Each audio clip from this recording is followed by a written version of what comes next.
예, 고강훈 후보자님, 네, 예, 후보자로 지명되신 걸 축하드립니다. 네, 감사합니다. 예, 제가 인사청문 준비를 하면서 보니까 후보자님께서 과거에 SNS에 쓰신 글들을 좀 살펴봤습니다. 네, 보니까 이런 게 있더라고요. PPT 좀 띄워주십시오. 당시에 언론인이셨던 걸로 기억을 하는데 언론에 하는 지시, 민주당은 끽소리도 없이 룰루랄라다 이런 표현을 쓰셨는데 직접 작성하신 거죠? 그렇습니다. 예, 어떤 의미로 쓰셨습니까? 저는 저널리스트이기 때문에 민주당이든 예, 국민의 무슨 말씀이신지 알 것 같습니다. 비판합니다. 예, 그러면 최근에 이재명 대통령께서 본인 SNS를 통해서 SBS의 그것이 알고 싶다라는 프로그램에 공개적인 사과를 요청한 일이 있습니다. 네, 알고 있습니다. 예, 그것이 알고 싶다가 2018년에 당시 이재명 성남시장과 파타야 살인 사건의 배후로 지목이 되는 국제 마피아파라고 하는 성남 국제 마피아파라고 하는 조폭 조직과의 연계 의혹을 방송한 것이 이제 그걸 문제 삼은 겁니다. 후보자님은 이거 어떻게 생각하십니까? 대통령의 이런 행위 적절하다고 보십니까? 그 대통령님의 발언에 대해서 제가 왈가왈부하는 것은 실례이지만 그러나 그 통상적으로 이 말씀을 이해를 한다면은 우리 언론이 언론의 자유를 이용하여서 충분하게 보도와 지난번 기사를 쓰고 있습니다.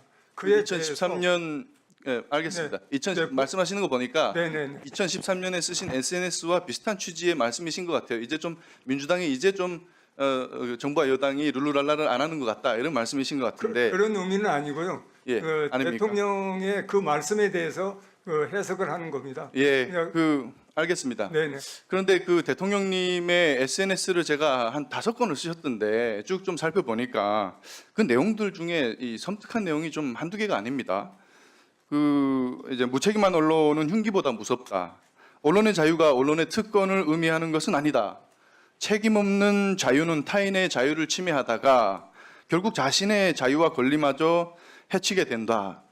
저는 이건 뭐 정말 섬뜩한 협박이 그러니까 아닌가 언론의 이런 생각이 자유와 드는데 네, 그 말씀의 배경은 예, 제가 먼저 말씀을 드리고 어떻게 보면은 이 SBS의 자유와 권리마저 빼앗겠다는 것처럼 들리기도 하는데 그리고 그것뿐만이 아닙니다. 그것이 알고 싶다라고 하는 프로그램의 진행자의 실명을 거론하고 그리고 그 제작한 PD까지 특정하면서까지 협박을 했어요.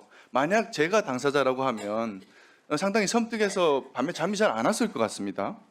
이재명 대통령이 어떤 분입니까? 지금 현재 행정과 입법과 거의 사법부까지 모든 권력을 틀어진 명실상부 총통이라고 해도 뭐 과하지 않을 만큼의 막강한 권력을 가진 절대 권력자가 아니겠습니까? 그런 분이 자신을 콕 집어서 이제 협박을 했단 말이죠.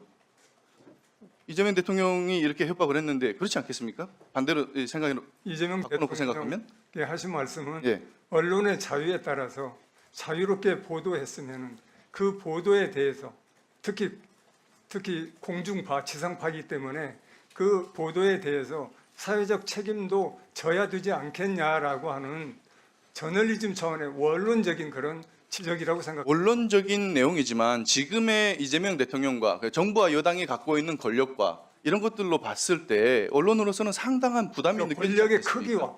권력의 크기와 잘잘못과 저널리즘의 가치는 분명하게 나눠서 자, 그런데 가야 된다고 생각합니다. 그런데 후보자님, SNS 노조가 SNS가 아니라 SBS 노조가 즉각 반발 성명을 냈습니다. 예. 언론 길들이기를 중단하라 이런 네. 이런 얘기를 하셨는데 네네. 그 SBS의 반박 내용을 살펴보니까 2018년의 방송 내용은 지금 이재명 대통령의 SNS를 통한 SBS에 대한 그 겁박의 어떤 발단이 된 최근 그 장영하 변호사의 그 사건, 예, 선거법 사건.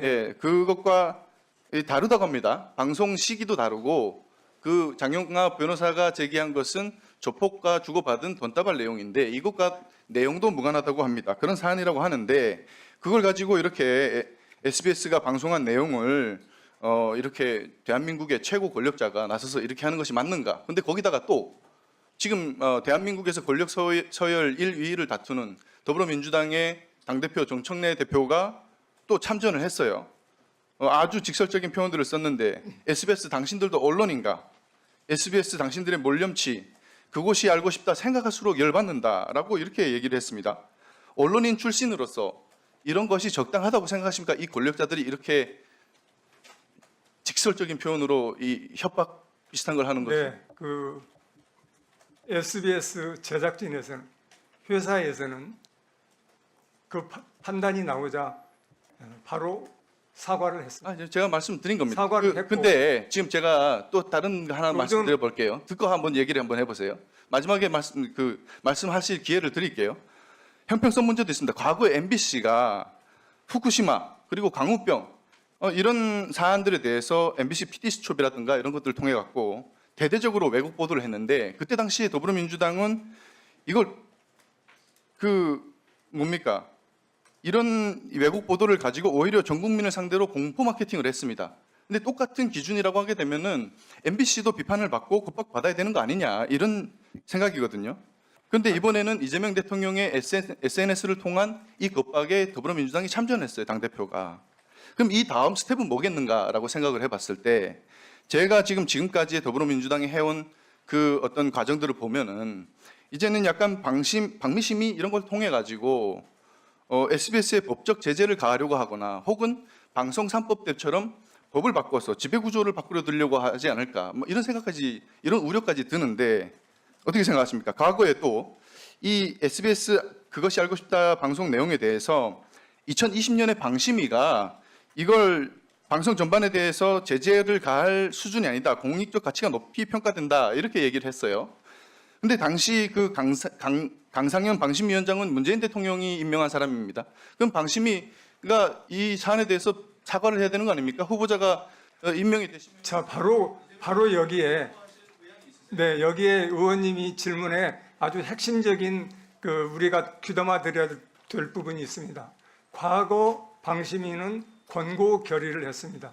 그건 뭐냐면은 합의제 정신에 충실하고 논의를 절차에 따라서 잘 했기 때문에 공직자에 대한 기사라고 하더라도 그것이 과도하게 오류가 있다고 하더라도 검증 차원에서 이건 우리 심의에서 적절하게 이렇게 짚고 넘어갈 수 있다 이렇게 본 겁니다. 그러니까 저도 앞으로 심의위원회를 이끌어 가려면은 바로 그러한 방식으로 합의제 정신에 충실하고 9명의 위원들이 모두 참여해서 시간을 갖고 수기를 하고 대화 토론을 해서 결론을 만들어 가면은 지금 이 이전에 불행했던 우리 전기에서 불행했던 그런 일들은 그래서 결국에 국민의 신뢰를 잃는 그런 일들은 막거나 아주 축소된다고 생각합니다.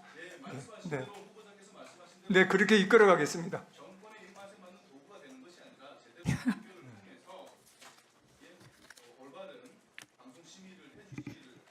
네, 알겠습니다. 네. 네, 의원님 말씀 세게 듣고 제가 아주 창의적으로 아주 국민 눈높이에 맞는 그런 심의 결과를 도출을 해내는데 노력하겠습니다. 아이고 대단히 죄송하게도 제가 실수를 하고 말았습니다. 아니 이전 방심위가 지금 정권 윤석열 내란 수계에 뒷받침하면서 저지른 정말 방송 자유를 짓밟은 일이 얼만데 아니 그런데 그런 부분에 대하여 잘못한 부분은 잘못한 것으로 청산하는 게 그게 지금 위원장님의 역할입니다. 제가 정말 듣다가 바이든 날리면 때 단 한 번이라도 국힘의원들이 그 심의가 잘못됐다고 얘기한 적 있습니까? 듣다가 정말 실소를 금할 수 없습니다.